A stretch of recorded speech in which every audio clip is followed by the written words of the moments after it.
Senhor Jesus, Divino Mestre, agradecemos a Ti por esta oportunidade, o ensejo que nos permite aqui estarmos de volta para a realização deste estudo que já temos feito ao longo dos anos, estudo do Apocalipse, à luz da doutrina espírita, o sistema que nós carinhosamente chamamos de miudinho. Pedimos a Ti o amparo, inspiração, orientação para que nós possamos alcançar os melhores resultados, intercâmbio fraterno de ideias, que os estudos possam ser adequados também para os espíritos que aqui estão internados, que queiram participar desse estudo. Que as Tuas bênçãos de paz, de compaixão, de misericórdia nos envolvam hoje e sempre.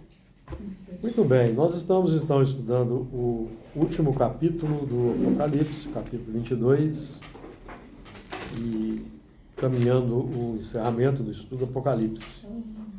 Vamos hoje dar continuidade ao estudo do versículo 6, que iniciamos na semana passada. Então vamos lá fazer a leitura a partir do versículo 6, capítulo 22, versículo 6. E disse-me: estas palavras são fiéis e verdadeiras. E o Senhor, Deus dos santos profetas, enviou o seu anjo para mostrar aos seus servos as coisas que em breve hão de acontecer. Eis que presto venho. Bem-aventurado aquele que guarda as palavras da profecia deste livro. E eu, João, sou aquele que vi e ouvi estas coisas. E, havendo-as ouvido e visto, prostrei-me aos pés do anjo que mais mostrava para o adorar. E disse-me: olha, não faças tal, porque eu sou um servo teu e de teus irmãos, os profetas, e dos que guardam as palavras deste livro. Adora a Deus. E disse-me: não celes as palavras da profecia deste livro, porque próximo está o tempo. Muito bem, na última semana nós estudamos o versículo 5 e iniciamos o estudo do versículo 6. E traz a seguinte ideia para nós. E disse-me: estas palavras são fiéis e verdadeiras, e o Senhor, o Deus dos santos profetas, enviou o seu anjo para mostrar aos seus servos as coisas que em breve hão de acontecer. Nós já trabalhamos os primeiros movimentos aí. E disse-me, falamos bastante, que se trata da verbalização, e todos nós verbalizamos alguma coisa, basicamente a nossa verdade, que se expressa pelos impulsos automáticos, pelos instintos automáticos. Não, pode deixar, né? Instintos automáticos. E já essa nossa verdade já é permeada já de ensinamentos que temos recebido. E nós estamos no processo de construção do homem novo e desconstrução do homem velho. Então nós apresentamos duas facetas. E disse-me: e estas palavras são fiéis. Então a fidelidade é a genuinidade do amor como de Deus, sem nenhuma reserva, sem nenhuma condição. E esse amor, ele é emitido por Deus com 100% de pureza. 100% de pureza. Então, da parte dele, representa a fidelidade do amor que ele emite e com o que sustenta o equilíbrio universal. Então, é esse amor que ele emite e sustenta o equilíbrio universal através do fluido cósmico universal e por meio dos espíritos, que são uma das forças da natureza. Então, a palavra fiel aqui no contexto sugere cumprirmos o que emerge no campo dos nossos compromissos assumidos. Então, a fidelidade, ela precisa de uma vinculação prática, que então, vai ser demonstrada pela fidelidade aos compromissos assumidos. Cada um de nós aqui tem seus compromissos assumidos, espiritualmente falando. Aqui na casa, na reunião mediúnica de hoje, por exemplo, e em outras atividades. Então, essa fidelidade tem que ser expressa pela entrega aos compromissos assumidos. E, quando nós falamos em compromisso, esse nosso compromisso aqui, por exemplo, o compromisso mediúnico, ele vem sendo formalizado através de milênios. Nós já temos aí, certamente, alguns milênios de operação, de alguma maneira, no campo da mediunidade. Todos nós já temos aí alguma atividade aí milenar, porque a mediunidade é uma faculdade natural, faculdade orgânica, então nós experimentamos a mediunidade ao longo dos milênios. Agora, hoje hoje estamos buscando operar no campo da mediunidade segundo o Evangelho de Jesus, segundo a diretriz de Jesus, através do Espiritismo, que é o cristianismo redivivo para nós. Então, o verdadeiro espírita na conceituação de Kardec é o espírita cristão. Com respeito a todos os outros espíritas que não são cristãos, porque o espírita pode ser budista, pode ser muçulmano, pode ser de qualquer denominação religiosa, porque o espiritismo, o que é o espiritismo? A doutrina dos espíritos. Os espíritos são as almas dos homens que já morreram. Então nós aprendemos sobre imortalidade, reencarnação, pluralidade dos mundos, que são leis naturais. Então, todas as pessoas podem ser espíritas sem mudar de religião. Basta incorporar ali na sua filosofia imortalidade, reencarnação, que é uma lei natural. O Espiritismo não inventou a imortalidade nem a reencarnação. Não inventou. Jesus já falava de imortalidade, já falava de reencarnação, os gregos, os egípcios, os caldeus, e vai por aí. Já tratavam desses assuntos. Então, mas o Kardec conceitua o verdadeiro espírita como sendo o espírita cristão, livro dos médiuns, capítulo 3 do Método, do item 28, que é aquele que não apenas admira a moral espírita, mas é o que adota e pratica até as últimas consequências. Alguns dos princípios são básicos e outros também, Imortalidade é princípio básico, só que eles não sabem como que é, certo? As religiões cristãs, de modo geral, o católico acredita no céu e no inferno. O purgatório purgatório, o limbo é que eles eliminaram, o limbo. O protestante acredita morrer, vão dormir até o dia do juízo final. Mas acho que o evangélico também, né? Os muçulmanos acreditam que vão para o paraíso. Vão para o paraíso. Então, todos, de um modo geral, têm uma ideia de imortalidade, mas é muito vaga. O Espiritismo é que traz a noção correta. Então, essa fidelidade aqui nós estamos desenvolvendo. Hoje nós estamos buscando ser fiel a um compromisso que vem sendo formalizado através dos milênios. Então nós temos aí hoje aqui no nosso grupo médiuns que já foram sacerdotisas, oráculos. Sacerdotisas, oráculo é o espírito. Sacerdotisa celta, sacerdotisa grega, egípcia, e vai por aí. Hoje buscando então a sublimação da faculdade mediúnica na seara espírita com Jesus. Então essas palavras são fiéis.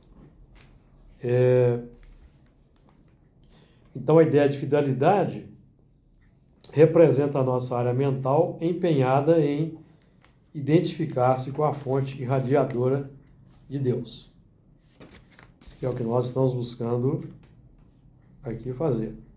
Essas palavras são fiéis e verdadeiras. Então, ou seja, elas expressam a verdade sem nenhuma dificuldade ou qualquer sombra de dúvida.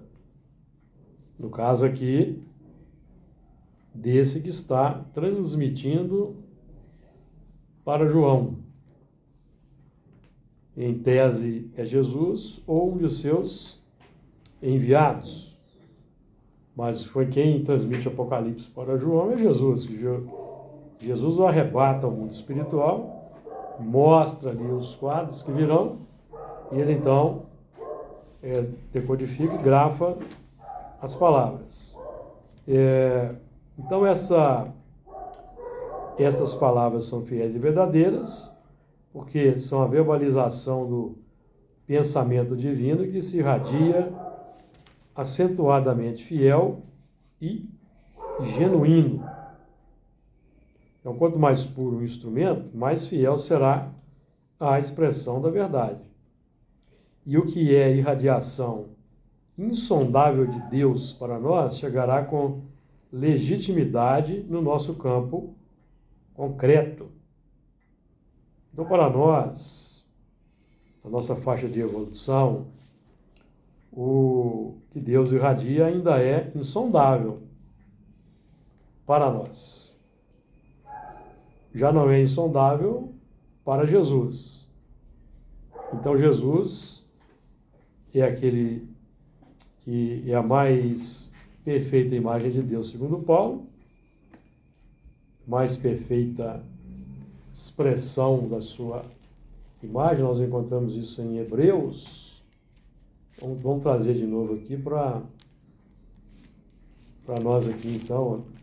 Paulo vai dizer assim, o qual sendo o resplendor da sua glória e a expressa imagem da sua pessoa, e sustentando todas as coisas pela palavra do seu poder.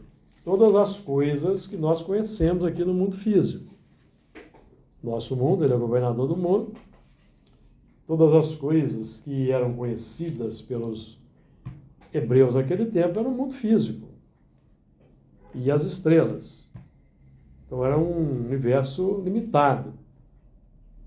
Então Jesus era quem, na visão de Paulo, sustentava todas as coisas. E nós aprendemos que Jesus é o governador da terra. Então, ele sustenta todas as coisas para nós aqui na terra. E então ele decodifica o insondável de Deus para nós. Agora, a questão é nós confiarmos efetivamente em Jesus. Porque Deus não exerce ação direta na matéria. Nós temos que concordar com Paulo que ele é fiel imagem de Deus e o resplendor da sua glória. Quando você está confiando em Jesus, você está confiando em Deus. Eu e meu Pai somos um. Sim, mas essa confiança que nós estamos falando aqui, é a confiança que é demonstrada na prática, não só na palavra, bater no peito ou na oração. Nós confiamos a tal ponto naquela verdade que Jesus transmite, que só Ele conhece. Nós não temos uma experiência direta ainda com essa verdade, que nós vamos praticar. Porque nós só vamos conhecer aquela realidade que Jesus ensina ao longo do tempo com a prática. Não é de imediato. O reino dos céus não vem com aparência exterior. Então, nós vamos descobrindo que tudo aquilo que ele ensina é verdadeiro, porque nós vamos sentindo o resultado da transformação interior. Melhoramento, serenidade, o equilíbrio vão se instalando, a alegria vai se instalando. Então, essa é a comprovação. É um assunto filosófico. Não estou falando aqui de comprovação de espírito, nem de reencarnação. Estão falando de comprovação de um estado de espírito diferente. E só virá com o tempo.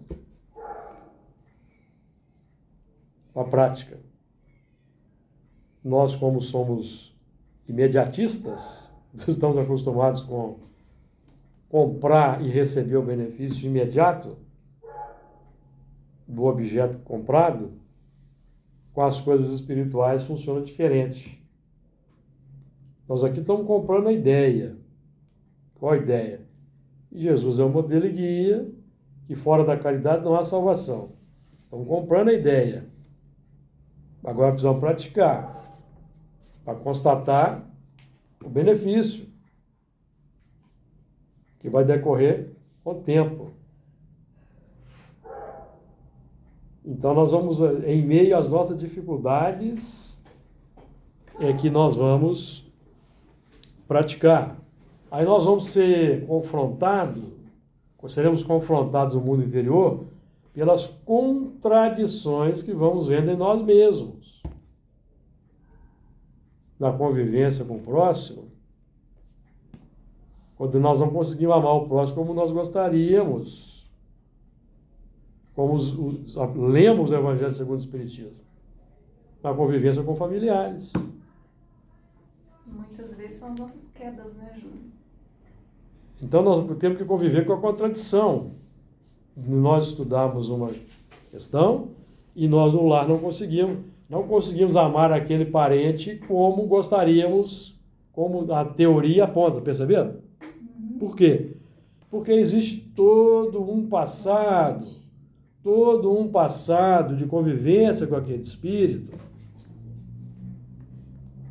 que gerou sentimentos, ressentimentos, mágoas, estão aqui dentro.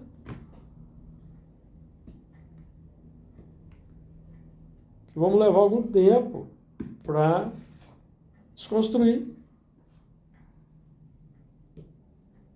Certo? Ou vocês nunca experimentaram isso? Então a gente tem que conviver com isso. Primeiro vai pelo esforço, né? Depois vai. E aceitar que você ainda não consegue amar.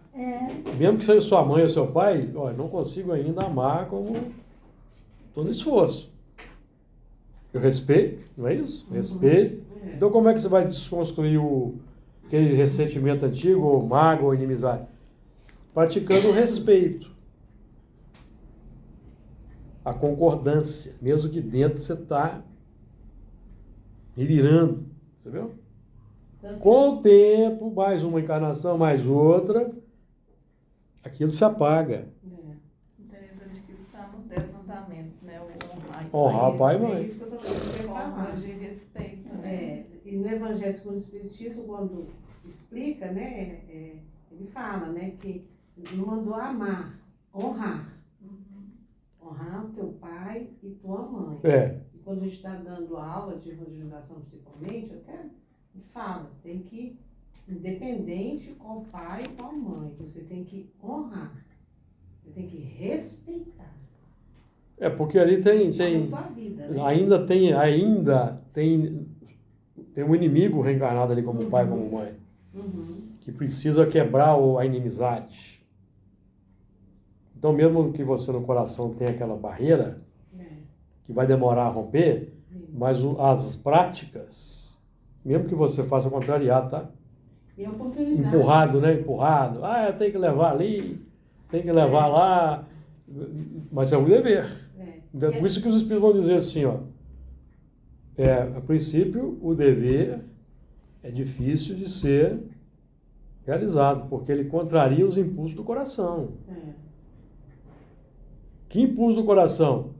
Milenar, de séculos, de convivência.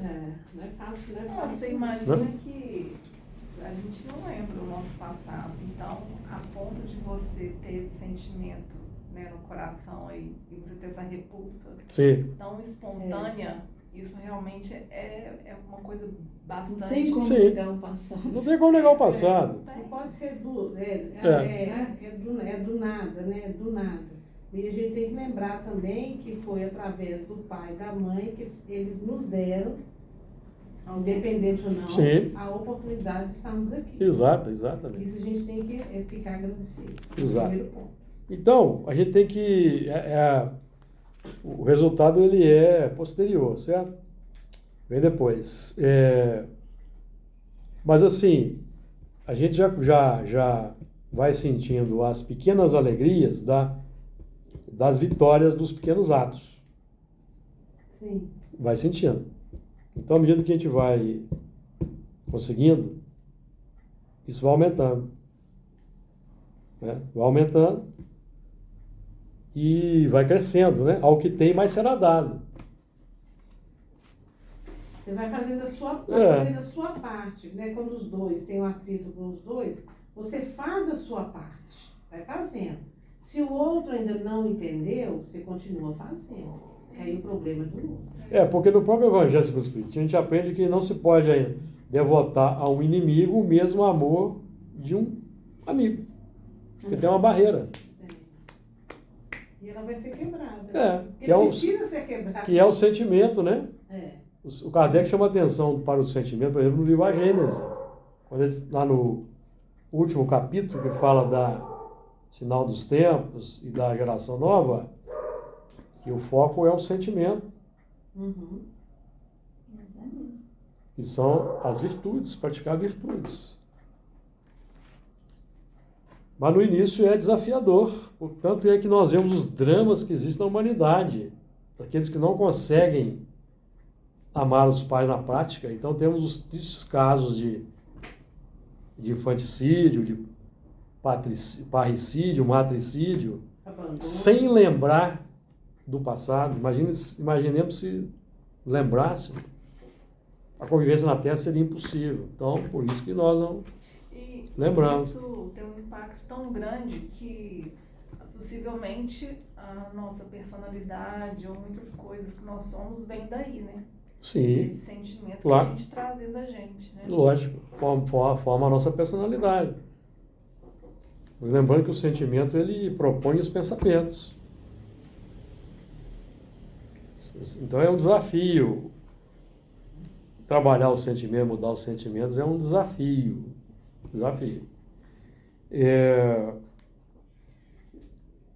Então, do insondável de Deus para o plano concreto da linha de libertação. Então, Jesus já é aquele, por exemplo, o instrumento fiel e verdadeiro sempre. E nós estamos elaborando essa fidelidade. Nós estamos aí no trabalho, que vai ser... A nossa fidelidade vai sendo demonstrada no honrar pai e mãe. Honrar pai e mãe, tanto em termos físicos quanto em termos espirituais. Em termos espirituais, nós temos um pai com letra minúscula, de quem nós herdamos a nossa característica. Então Jesus fala dele, por exemplo, em João 8,44. Vós tendes por pai ao diabo. Pai com letra minúscula. O diabo é o opositor. É o homem velho. Que nós aqui estamos reencarnados no novo corpo, mas nós herdamos de nós mesmos. Nós herdamos dos pais só a característica biológica. A característica psicológica é 100% nossa. E aquele corpo ali, ele é elaborado segundo o molde do perispírito, de acordo com a necessidade que trazemos que está no perispírito. Então, o pai com letra minúscula é o homem velho de N reencarnações para trás, de quem eu herdei, cada um de nós aqui herdou. O pai com letra maiúscula é Deus, letra maiúscula, que eu vou incorporando à medida que eu vou sendo fiel aos mandamentos.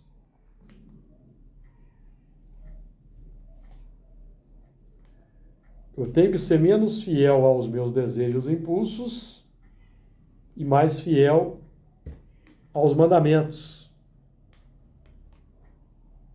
E o que é um desafio, porque os meus impulsos e desejos eu conheço, sei o resultado. Eu gosto do resultado. O resultado dá uma certa alegria. Então eu tenho que contrariar, percebeu? Contrariar o eu para poder fabricar o novo. Então daí vem a dificuldade do processo de transformação moral. Não é? A gente de vez em quando não gosta de soltar o cachorro, não acha gostoso soltar o cachorro. Mas isso não está mais de acordo com o mandamento, tá? Então eu tenho que contrariar a mim mesmo. No que eu gosto. Estou dando um exemplo do soltar o cachorro, mas isso se aplica a várias coisas que a gente faz. Vários vícios. Vários vícios. Vícios morais, vícios físicos, que dão um prazer imediato, que nós, já, ao longo do tempo, mesmo que a gente tenha sofrido por causa deles ao longo do tempo, mas a gente gosta, então tem que desgostar. É difícil, né, é? Júlio? Quantas vezes a gente vê uma pessoa, vou dar um exemplo, né, do cigarro, né?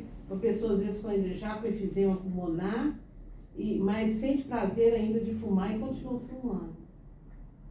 Estou falando um vício físico, né? Que a gente sente prazer ainda, mesmo sabendo que aquilo ali está te fazendo mal.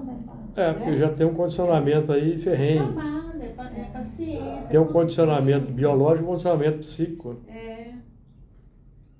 Sair disso é complicado. E a gente tem que sair dessa questão da crise, sabe? Porque uma vez o Chico, alguém estava caminhando com o Chico e aí eles viram alguém fumando, né? Aí a pessoa criticou, né? Falou pro Chico, lá, fumando. Aí o Chico falou, irmão, tá dizendo que cada baforada que ele dá ali é menos um tapa que ele deixa de dar numa pessoa. Nossa, então é feito são coisas, tem muita história do Chico dessa forma. São coisas então é o mal menor, deixa ele quieto lá, o mal menor. Aí o próprio mal é o remédio, é o efizema, vem o câncer, ele vai desencarnar com sofrimento, então é o remédio. Quem na outra reencarnação já vem com alguma deficiência. Com deficiência. Às vezes tem até vontade ainda de fumar. Que é aquele movimento para desgostar. Lembra que eu cito muito aqui o Paulo? Quem é o culpado da questão 1009, vocês se recordam? Questão 1009 do Paulo. Que 3 coisas são necessárias para gravitar a unidade divina. 3 coisas são necessárias. Você falar primeiro, puxa o segundo. O amor, a justiça e a ciência. 3 coisas são opostas, o ódio, a injustiça e a ignorância. Pode? Aí ele vai falar assim, quem é o culpado? O culpado é... Quer ver, ó? Deixa eu achar aqui o gravitar para a unidade divina. Né?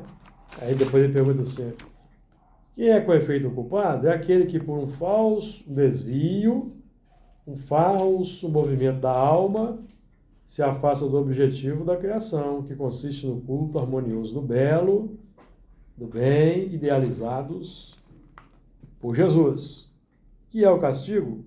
Consequência natural, derivada desse falso movimento, uma certa soma de dores necessária a desgostá-lo da sua deformidade pela experimentação do sofrimento.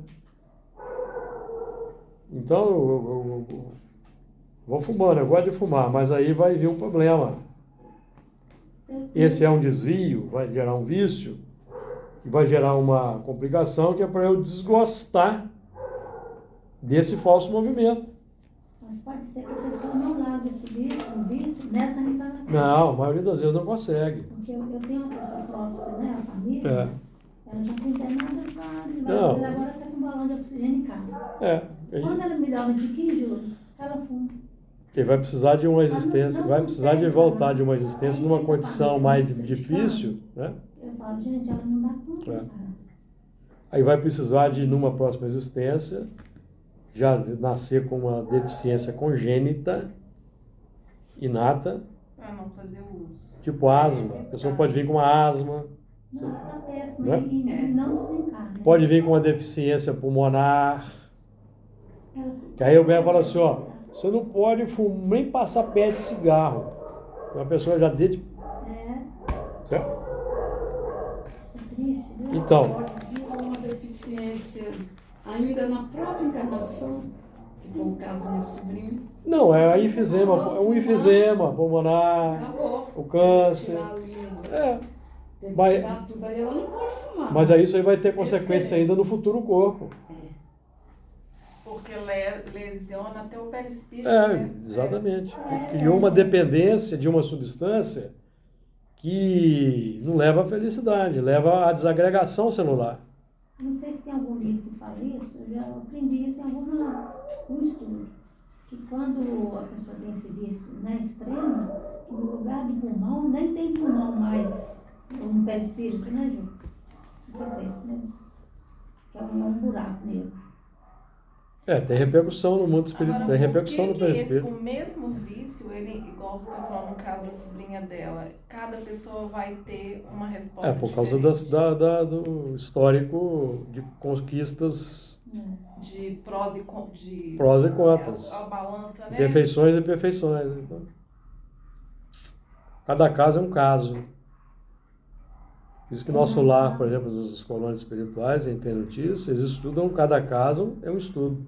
Eu, por exemplo, eu sou do interior, meu pai tinha alambique, tinha pinga pela casa, 11 filhos, ninguém bebe. São espíritos que já não têm, Você vê? são espíritos que já não têm necessidade. Então a verdade, então nós temos conhecereis a verdade vos libertará. Que é esse conhecimento. Conhecer as imperfeições, conhecer o efeito que os vícios vão trazer. É o que liberta. Essa é a verdade que liberta. Conhecer as mazelas morais para nos libertar das consequências que ainda advirão no futuro. A doutrina nos dá esse esclarecimento. Dá o esclarecimento. Né? Então, conhecer a verdade que nós trazemos dos milênios. Privilégio. Então, quando nós temos revelações aí do passado da reunião mediúnica, é o conhecimento que está sendo revelado para nós da nossa realidade, do passado. Conhecer a verdade vos libertará. Você foi despótico, foi cruel, foi sanguinário. Então, nessa existência, você já tem que, você tem que acelerar o passo aí. Você viu? Aí, nós somos chamados também pelo estudo constante. O estudo constante vai nos aumentando o grau de consciência sobre os próprios sentimentos. Aí nós vamos reconhecer as imperfeições e as virtudes. O que falta para eu vencer, melhorar, combater o egoísmo, combater o orgulho, combater a vaidade, continuar combatendo. Mas a verdade é o seguinte, para eu combater o orgulho, o egoísmo, a vaidade, eu tenho que investir no oposto. Investir na prática oposta, eu não combato. Eu tenho que vincular a ações, a práticas que vão desenvolver as virtudes para desativar o hábito que me levou a desenvolver a imperfeição. Então eu tenho que vincular para desvincular. Dá um exemplo, Júlio? Por exemplo, eu vou trazer um exemplo aqui da reunião mediúnica. As pessoas que têm dificuldade com a assiduidade, por exemplo. Ele é o caso aqui do grupo. O grupo aqui é um grupo que já superou. Não falta por qualquer coisa, falta por motivo justo. Então, quando alguém tem dificuldade em ser assíduo, por quê? Porque ele ainda não desenvolveu o amor pela nova tarefa. Ele vem cumprir o dever. Porque ele ainda gosta das coisas do mundo ainda. Gosta das coisas do mundo. Então ele vem meio que forçado. Então a coisa começa a virar o jogo quando o indivíduo desenvolve o amor pela tarefa. E ele já amanhece, hoje tem a tarefa, hoje eu vou preparar, e no meu dia de trabalho, já vou aqui mentalizar para nada me atrapalhar, que eu quero ir e tal. Já é o amor pela tarefa. Se surge algum imprevisto, ele já resolve logo, não, eu não vou, eu vou resolver isso logo, que eu tenho minha tarefa. O amor pela tarefa. Agora tem o contrário, tem aquele que fica doido para aparecer um problema para ele se apegar àquele problema. Ó, eu não posso ir hoje não, porque tem um problema aqui que eu tenho. Ele não se empenha para resolver. Certo? Às vezes o problema é o filho de 22 anos que tem dor de cabeça. Aí não vem, porque, entendeu? 22 anos. Tem dor de cabeça, não... Fazer o quê, certo?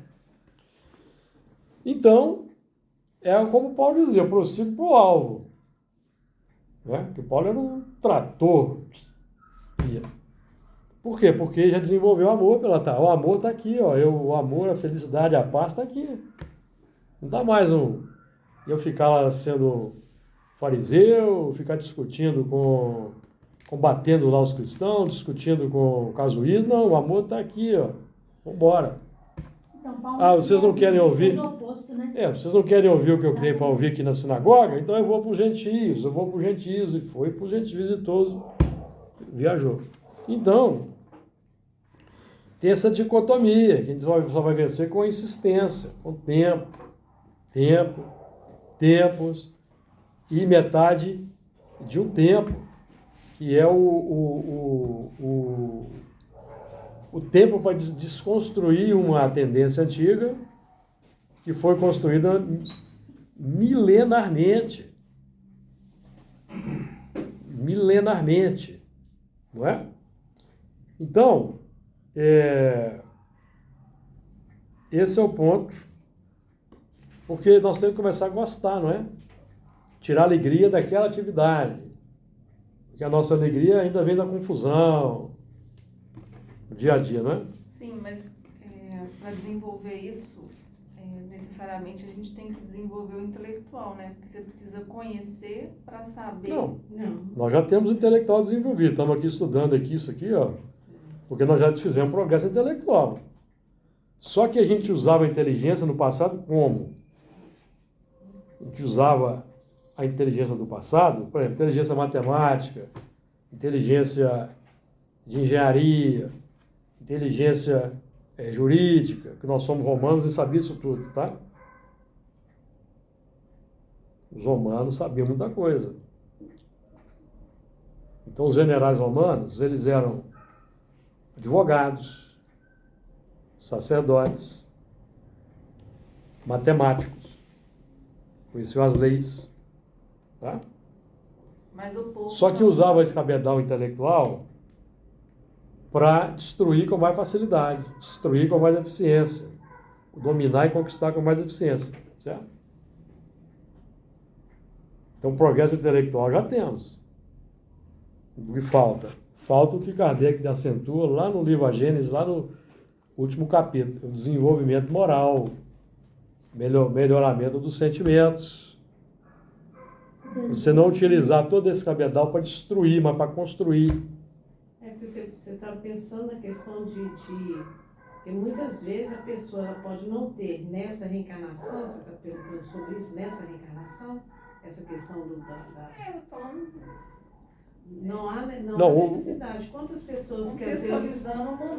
Não, porque o progresso intelectual, ele primeiro que é feito, se efetua sempre. Qualquer que seja a atividade de de qualquer um de nós aqui na Terra, nós estamos desenvolvendo intelectualmente. Um simples celular, com o repertório tecnológico que ele tem, nós estamos aprendendo, evoluindo intelectualmente, aprendendo a manusear. Os automóveis que tem os eletrônicos no volante ali, você sabe se o seu carro tem, meu carro tem, nós estamos aprendendo muita coisa em termos intelectuais. Agora, mesmo os elementos viciosos dedicados ao crime estão aprimorando as técnicas de mais facilmente obter seus resultados. É o desenvolvimento intelectual descolado do aprimoramento moral. O aprimoramento moral, ele só é possível, nós só desenvolvemos o lado moral amando o próximo. Não há outro recurso. E para acelerar o processo, porque para acelerar o processo, o ensino orientador que a gente recebe, Decálogo, Evangelho, Espiritismo, visa facilitar a marcha. Facilitar a marcha. Porque quem não quiser seguir 10 mandamentos, quiser seguir amar uns aos outros, e nem a ética que o Espiritismo propõe, por exemplo, os espíritos vão brigar com ele. Não, tudo bem. Jesus vai brigar com ele? Não, tudo bem.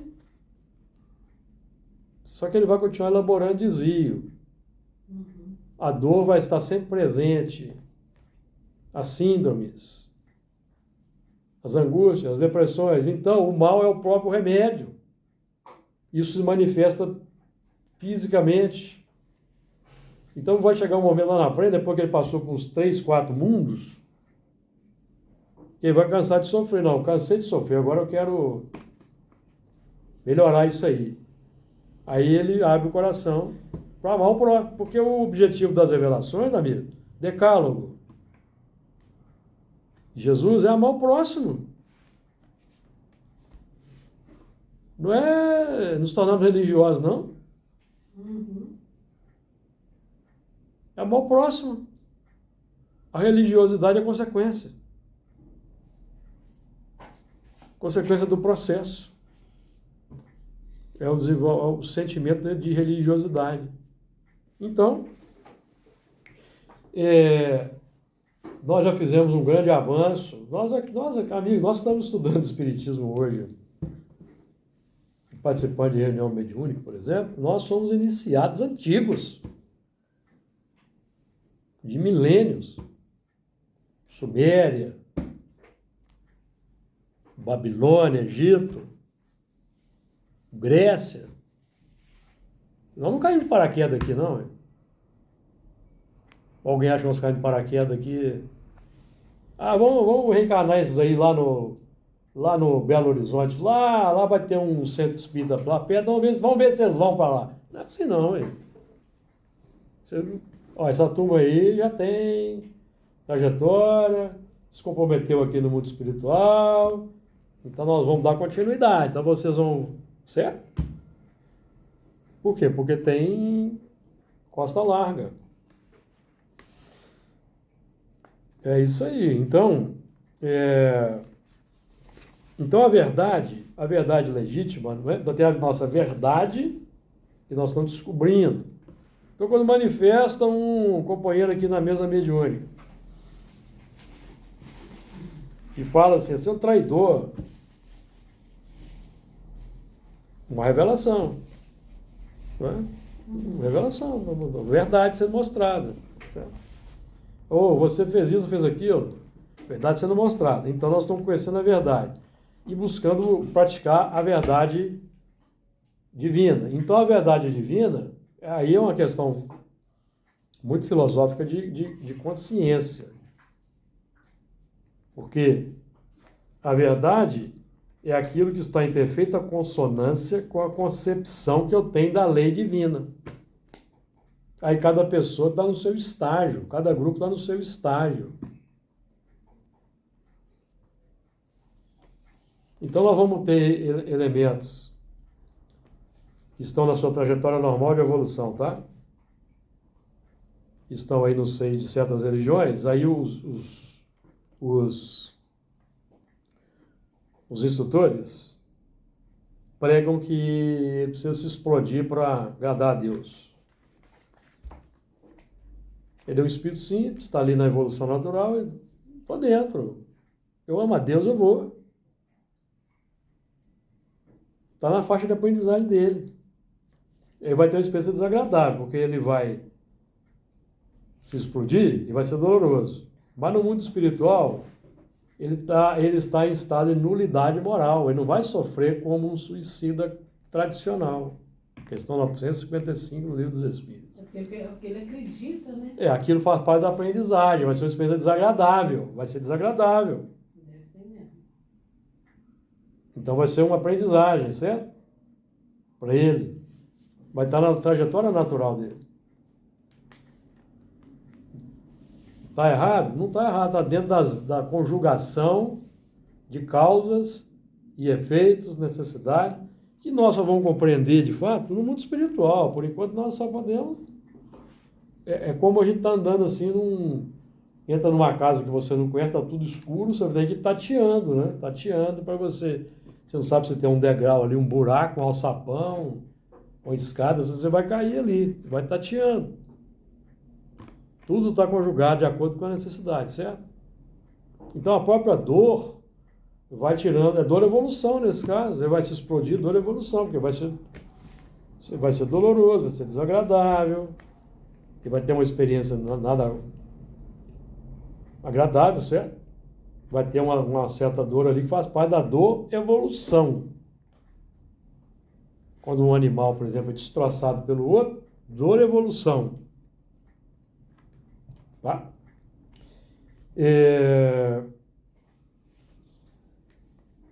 Tá claro aí, moçada?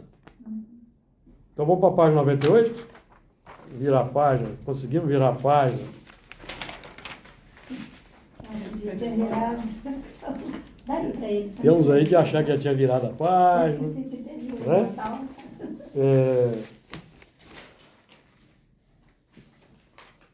Então, e o Senhor, o Deus dos santos profetas? Os profetas são aqueles que nos inspiram a reeducação de dentro para fora.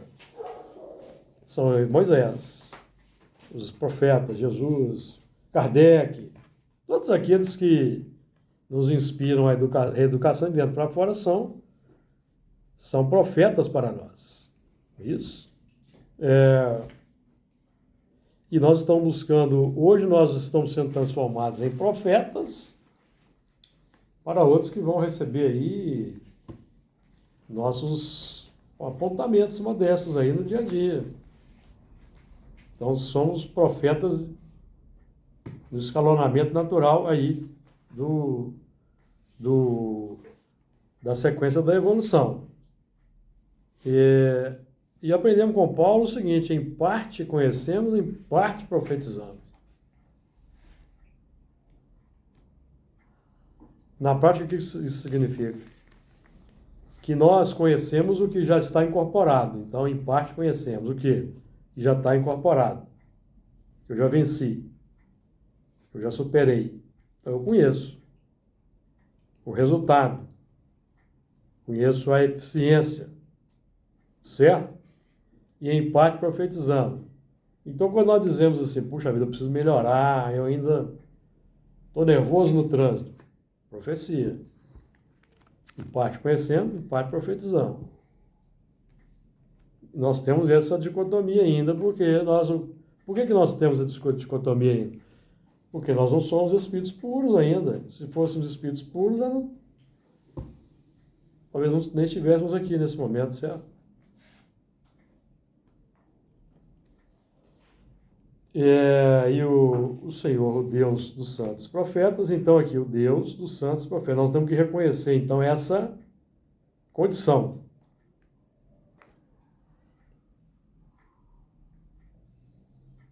Temos que reconhecer essa condição dos santos profetas, dos verdadeiros profetas, porque os falsos profetas têm o Deus também no minúsculo. Vós sois deuses, minúsculo. Então tem o Deus, é o mesmo significado de pai no minúsculo. Não, Deus, não, o opositor? é o Deus, sim, Deus e pai no minúsculo, Satanás, o diabo que é o opositor. Então Jesus diz, vós tendes por pai ao diabo, letra minúscula. É o eu do passado egoístico que é opositor ao amor ao próximo. Pai por quê? Porque nessa existência eu sou filho desse elemento aí. Isso que é pai. É.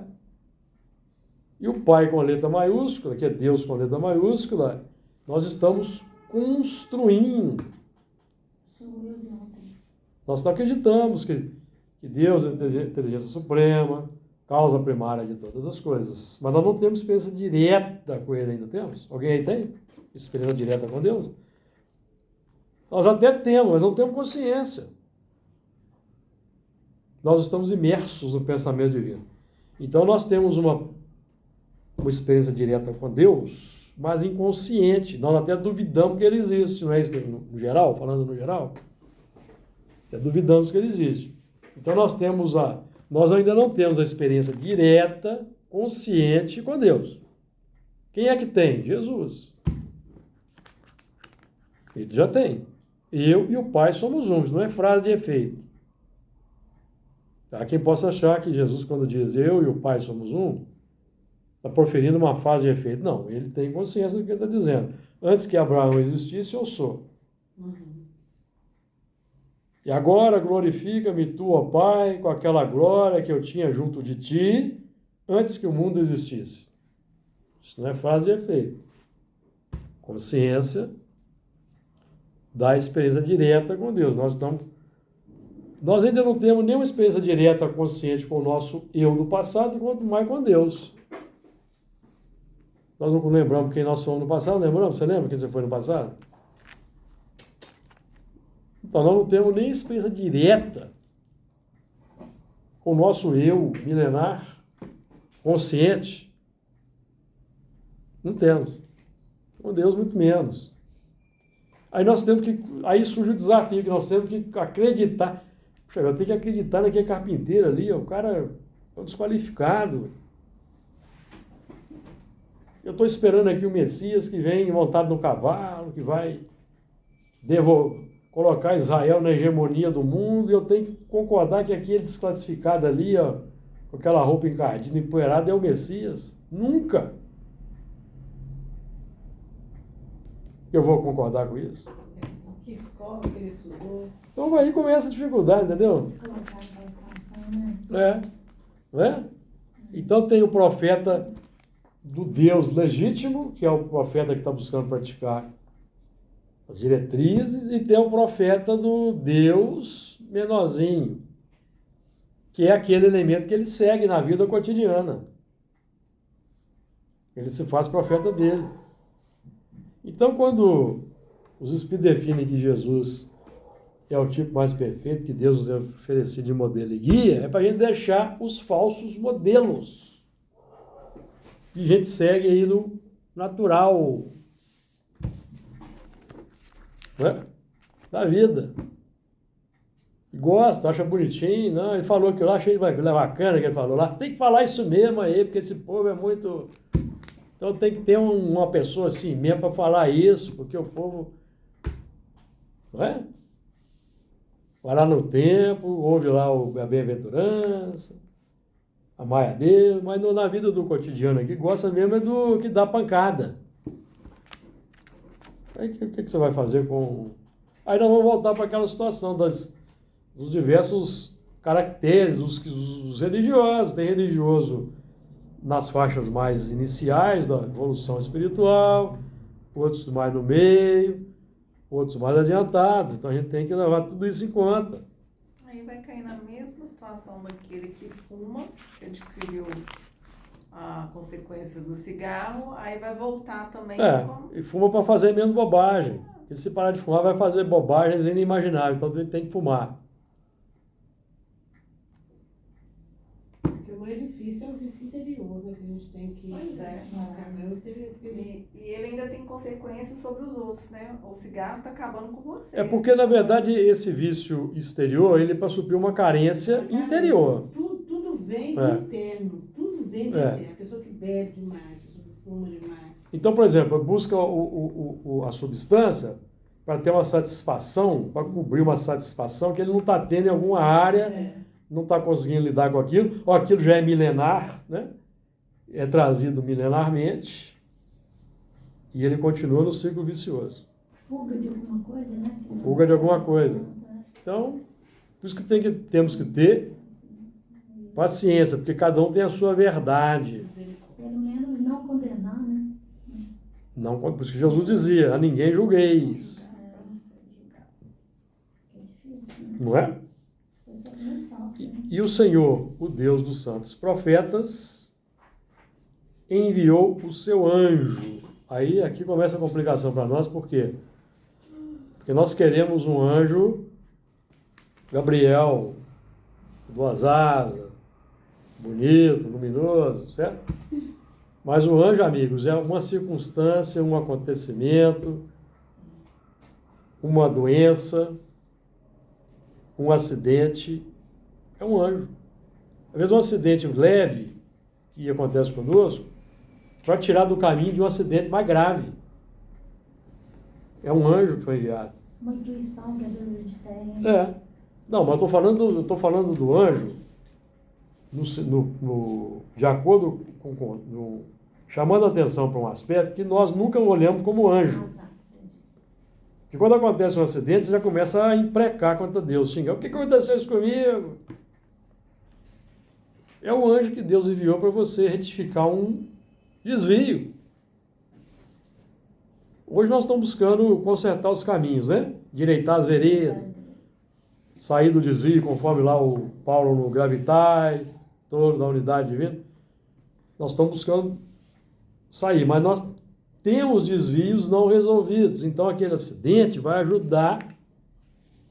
Mas o que a gente faz? Não, a gente não vê como um anjo, a gente vê como uma catástrofe. Circunstância, acontecimento, filho problema, esposa problema, marido problema, perda de emprego. Tudo isso é um anjo.